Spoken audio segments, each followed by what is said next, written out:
You know that feeling when your card works in the chemist, then 10 minutes later it is turned down for a simple food shop, and suddenly you are standing there checking your glasses, your PIN, and your memory, wondering whether this is a silly glitch or the start of something much bigger.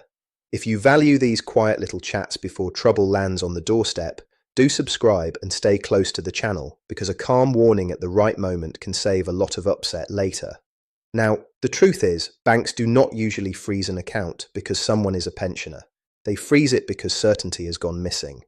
The bank is no longer sure the money is moving for the right reason, by the right person, in the right moment. That is the central theme today, and once you see it, a lot of odd bank behavior starts to make sense. So when people talk about the 3 bank words that can freeze a pensioner account instantly, this is what they really mean. There are a few words that make a bank press pause very quickly, sometimes before you have even finished explaining. For ordinary older viewers, the big ones are scam, unauthorized, and death. Then there are 3 practical moves that stop a bad moment turning into a full week of panic. The first word is scam, and this one matters because it can arrive dressed up as help. It might be a text about your winter fuel payment, a call about your tax code, or a message saying your bank account needs urgent protection. The moment the bank hears that you may have been tricked into sending money, it may stop payments, restrict transfers, or put extra checks on the account. That can feel harsh, but it is often the bank trying to stop the next loss, not punish the first one. Picture Margaret, who is 72, widowed, careful with money, and proud of never needing much help. She gets a message that looks official and is told there is a problem with a government payment and she must confirm her details today. She rings the number in the message, feels rushed, and halfway through the call, something in her stomach turns cold. By the time she phones her bank, she says the word scam and the mood changes at once. That change can be shocking if you are not expecting it. The person at the bank may cancel cards, block transfers, tighten online banking, or ask you questions that sound oddly suspicious. Please do not read that as rudeness. Read it as the bank stepping into protection mode, because once scam is on the table, delay can cost real money. The phrase to write down here is the safe pause sentence. Say, "I think I may have been scammed. Please secure the account and tell me the next 3 steps." That little sentence does 2 useful things at once. It tells the truth quickly, and it moves the call from panic into process. And here is the principle again.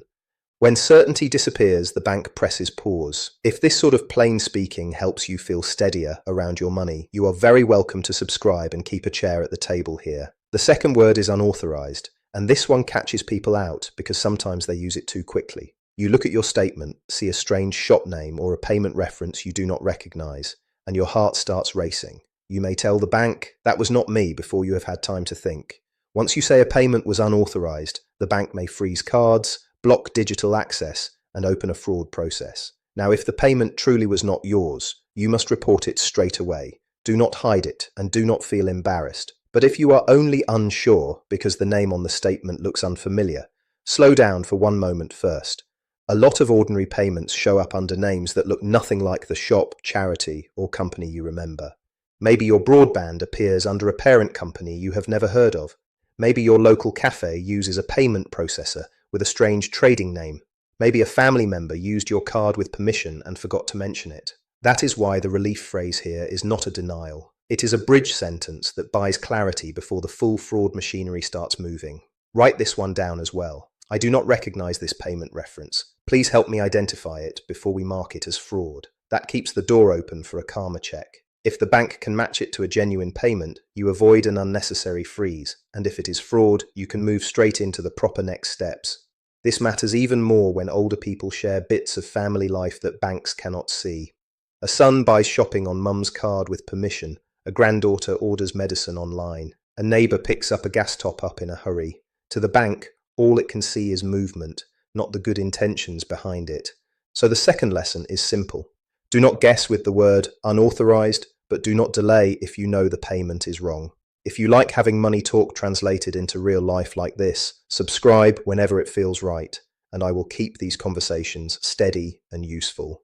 The third word is death, and this is the one that catches families at the worst possible time. A husband dies on Tuesday, and by Friday, a standing order fails or a card stops working. The widow thinks the bank has been cruel, But once a bank is told that a sole account holder has died, it will usually freeze that account so money cannot drift out without legal authority. This is where grief and admin collide, and it can feel brutally impersonal. You are not thinking about forms. You are thinking about the kettle, the funeral, the people arriving, and the silence in the house. Then suddenly the bank wants certificates, names, dates, and proof of who is allowed to speak. There is one important relief here, and it is worth saying clearly. Joint accounts are often treated differently from sole accounts. In many cases, the money in a joint account passes to the surviving account holder, while a sole account is locked down until the estate process is followed. That is why the phrase to remember is, was this account sole or joint, and what happens next? A calm question can save hours of frightened guessing. Ask what bills can still be handled, what documents are needed, and whether there is a bereavement team. Do not assume every stopped payment means all the money has vanished behind a wall. Sometimes it simply means the bank has moved the account from everyday banking into bereavement procedure. And again, here is the central theme. When certainty disappears, the bank presses pause. If you know someone caring for an older parent or partner, and these quiet warnings would help them too, subscribing here is a gentle way to keep that support close by. Now we come to the fourth point, and this is not one of the 3 trigger words. This is the thing that prevents a lot of misery before it starts. The problem is authority. A bank may know perfectly well that your daughter helps with shopping, your son sorts the bills, or your neighbor picks up paperwork, but help is not the same as legal authority. Families discover this in the most frustrating ways. Mum is in hospital. Dad is tired, half worried, half muddled, and no one can get a straight answer from the bank because the account is in one name. Everybody knows what needs doing, but the bank cannot safely deal with relatives just because they sound genuine on the phone. The practical phrase here is property and financial affairs lasting power of attorney. That sounds heavy, but all it really means is a legal way to let the right person manage money if needed. For shorter or simpler situations, some banks also offer what is called a third-party mandate. That is a permission form allowing someone else limited help on an account. Please do not wait for a crisis to sort this out. Once confusion, illness, or memory trouble has already arrived, everything gets slower and harder. Banks need documents. The Office of the Public Guardian registration may be needed for lasting power of attorney. And during that gap, bills, stress, and family rows can pile up very quickly. The relief name for this point is the Authority Pack. It can be as simple as one folder holding account names, pension income notes, direct debits, and any power of attorney paperwork. You do not need a fancy system. You just need enough order that the right person can prove the right thing at the right time. That is the fourth principle. Money problems often become account problems when authority is vague. If having someone sit beside the paperwork and explain the system in ordinary English feels useful, do subscribe and stay with me for the next few chats. The fifth point is about a word banks may not say out loud at first, but they are listening for it all the time.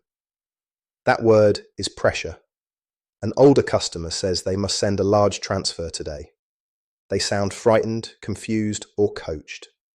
They mention a new friend, a builder, a helper, an investment, or a family member who desperately needs cash now. When that happens, the bank may block a payment even if the customer insists it is their money. That can feel insulting. A grown adult does not want to be treated like a child. But if the bank suspects coercion, which simply means someone is pushing or controlling you, it may have a duty to stop and check before letting the money go. There was a very ordinary sort of case like this. A man kept sending money through other people for someone he said he wanted to help, yet he also sounded uneasy about that same person. The bank blocked larger payments, but still allowed cash withdrawals and regular bills. That detail matters because a pause is not always a total lock on daily life. So the phrase to remember here is the essential access request. Say, please protect the account, but keep my everyday cash access and regular bills running if you can while you review this. That tells the bank you understand the safety check, but you still need to live. For many people, that sentence lowers the panic level in the room straight away. And if you are the family member hearing the story secondhand, listen carefully for tone as much as facts. Was your parent rushed? Were they told to keep the payment secret? Did they sound ashamed, defensive, or oddly loyal to someone new? Those are often the human signs that the bank is reacting to, even before the paperwork catches up. So the fifth lesson is this. When certainty about freedom disappears, the bank presses pause. If you want a channel that treats older people's money worries with patience instead of drama, you can subscribe whenever you fancy, and I will keep showing up in that spirit. The sixth and final point is the one that gives you back a bit of control. Most frozen account panics are made worse by surprise. People do not know which account the pension goes into, which bills leave by direct debit, who else is named on what, or where the important phone numbers are. That is why I always suggest one calm little ritual at the kitchen table. I call it the one-page money calm plan, one sheet of paper, your main bank account, your savings, your pension income dates, your essential direct debits like energy, council tax, water and broadband, your trusted person, and whether there is a third-party mandate or lasting power of attorney. Then add one small line that many people forget. Write down what to say if the bank suddenly stops something. For example, please tell me exactly what is restricted, what documents you need, and how I keep essential bills paid while this is sorted. That sentence stops you rambling, and when you are upset, not rambling is half the battle. If you have ever tried to phone a bank while tired, worried, and half angry, you will know why this matters. People say too much, then too little, then the wrong thing, then forget what the bank actually asked for. A written plan turns a frightened call into a workable call. It gives your future self a handrail to hold. You can even build a tiny safety cushion around it. Keep a modest amount of emergency cash at home if that feels sensible for you. Keep copies of key phone numbers outside the mobile phone in case the phone is lost or dead.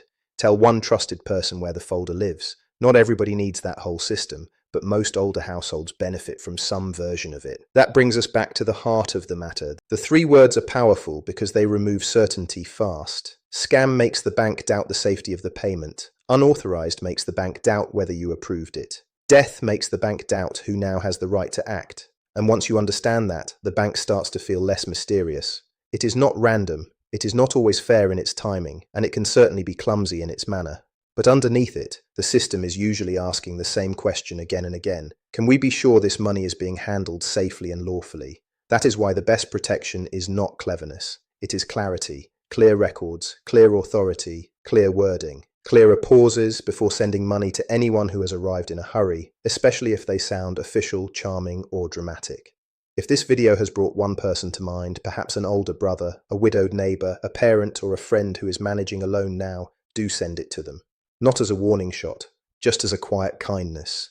Sometimes the most useful help is a simple explanation arriving before the bad day does. And let me leave you with one plain picture, because I think it holds the whole thing together. Your money life in later years is a bit like the front door of a warm house on a winter evening. The lock is not there because the house is unfriendly. The lock is there because what is inside matters, and not everyone knocking should be let straight through. A bank freeze can feel like that lock jamming at the worst possible moment. But very often it is the sound of the door catching because something important is no longer clear. Who is asking? Who is allowed? Who is pressuring? Who has died? Who really approved the payment? Once those answers are clear, the door can usually open in the right way again. So do not carry this as a story about older people losing control. Carry it as a story about putting the right keys where you can reach them before dark. A little clarity now can spare a great deal of fear later, and that is a very dignified way to protect your money, your household, and your peace.